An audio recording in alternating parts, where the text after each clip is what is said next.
I like how the photographer has used some graphic elements to frame the bride. Sometimes though they can actually be quite distracting and actually distract your attention from the subject itself. The bride's pose looks a little bit forced to me. The cropping is just too tight in this image. We need some breathing space above her head and also below her dress.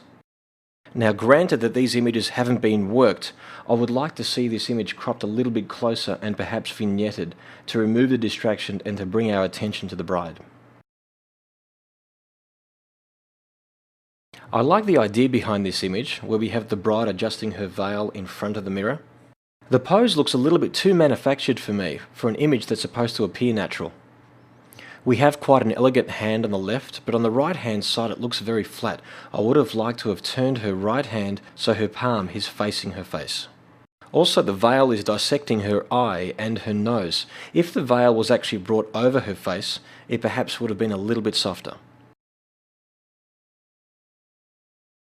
I'm enjoying here the way the photographer has turned the bride's body away from the light source, which, as we've mentioned in previous critiques, adds texture and dimension to her dress and her body. Her left arm looks a little bit heavy because it's actually forced forward because she's placing her hand behind her back.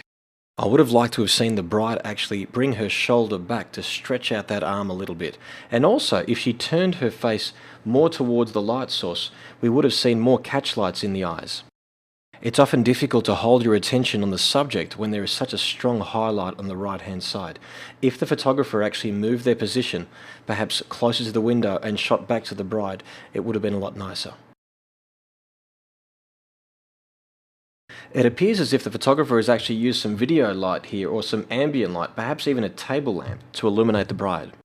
So we have this dramatic lighting, but then we see the highlight in the background, which almost contradicts the photographer's intent. Do you see the way the bride's nose is crossing the bridge of her cheek? As a general rule, once the nose crosses the bridge of the cheek, I would shoot in complete profile. Otherwise, the nose actually looks a little bit longer and the outer eye looks a little bit distorted. The lighting on her body, which is causing some shadow there on her bust line and also her shoulder, gives her body a little bit more luxury. Again, I would have liked to have seen the photographer actually change their camera angle and come a little bit more towards the right and shot back into the bride. We've all seen this image before, perhaps we've all tried it. It looks like a scene from the movie Reservoir Dogs. I personally prefer that there is no gap between the guys here, so that what happens is that, let's say we have the groom in the foreground, the guys overlapping the groom from behind, perhaps a little bit from the front. It just brings your attention more into the guys rather than being distracted.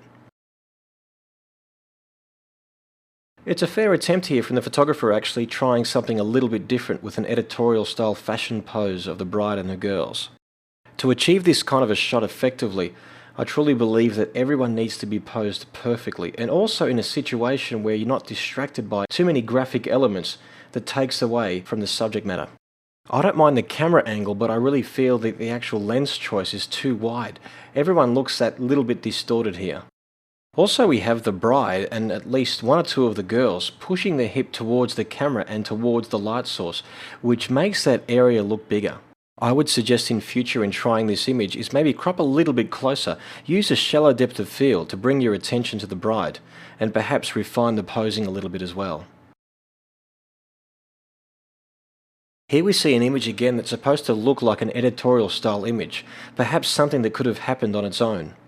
The image looks a little bit too forced again. We have the groom looking at his watch and the bride looking away. It looks very tentative, perhaps like the actual couple are waiting for some direction from the photographer. I suggest that if you want something to look believable, do it in an action rather than pose someone looking at their watch or the bride looking away. Is actually get them to look at you or look somewhere else and say, on the count of 3, I want you to look at your watch and then look away. Ready? 1, 2, 3. And you find that in motion it just feels more real. I have to say that I'm not a huge fan of this image. For some reason, this image is very popular amongst a lot of photographers. Most have tried it with the flowers in the foreground and something going on in the background. Again, it looks a little bit too contrived and a little bit too forced. If we want to use some graphic elements in the foreground, there's nothing wrong with that. Perhaps it can lead your eye in to the subject matter. My attention, of course, is held at the flowers, and then I explore the highlight on the left and also that strong highlight in the top right. If we want something to look quite voyeuristic, like we're shooting through something, or why not let's try shooting through a doorway of a car, or actually through a window, something that suggests your presence without making it too obvious. I like the way the photographer has actually chosen a lower camera angle and also to make this image quite symmetrical and very well balanced. I'm seeing a trend though amongst these photographs where we're not allowing some breathing space for the subject matter. So as the photographer has actually chosen a very symmetrical look in this image, I would have liked to have seen the bride break that up a little bit with her pose. Perhaps we could have had the bride's left hand a little bit higher and the bride's right hand a little bit lower for a little bit of flow, and perhaps a suggestion of her face, even pushing the hip to the left to allow a bit of movement in her body. It would have been a little bit nicer. I like the way the photographer has seen this image. He's actually used a graphic element in the background for a little bit of interest, but where we've placed the bride, it actually is more of a distraction than an element that is actually quite interesting. The photographer has done well to actually get the bride to lean forward to correct their perspective and the angle of where they're photographing from. But what's happened now is we've actually turned the face away, perhaps to take advantage of a video light or another light source there, and she looks quite awkward, so I suggest we be careful of that.